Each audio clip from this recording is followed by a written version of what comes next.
I think the philosophy has been actually pretty much the same for a while, that we'd like to play in markets and in businesses which are defensible and hence long term. So in the long term, you want to be in a business which is highly defensible and the operating leverage in that business gets better and better as you do more. So obviously we want to be in online businesses, but we also want high margin. The moment you say high margin, the air business becomes a little iffy. So we've always believed that the ideal product mix will be more and more towards hotels and packages, particularly hotels, because standalone hotels move online very fast, and you can, in most markets as we've seen, you can get a lot of value there. However, this strategy got further accelerated since the last year or so, when we saw a lot of turbulence in domestic air sector. And I think if anything, we've just got more catalyzed towards moving in the right direction.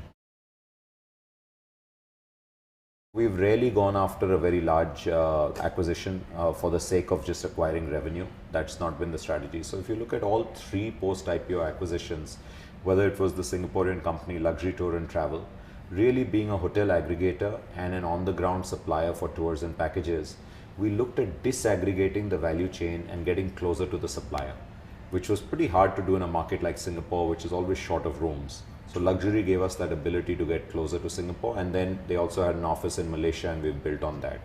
The next investment, more than an acquisition, was in a company called La Travenews, known as the brand name Ixigo.com, which is the leading meta search player. So really a travel technology play.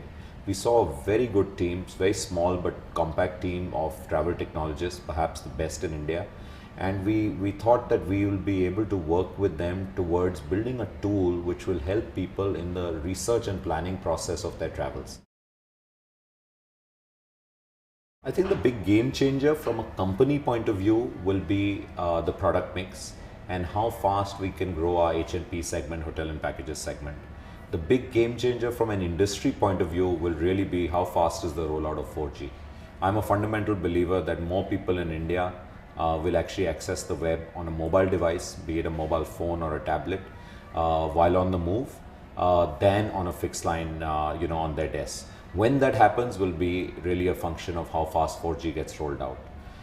Where I'd like to see the company and the vision, I have a very simple vision, and that vision is that every customer of MakeMyTrip should become a brand ambassador.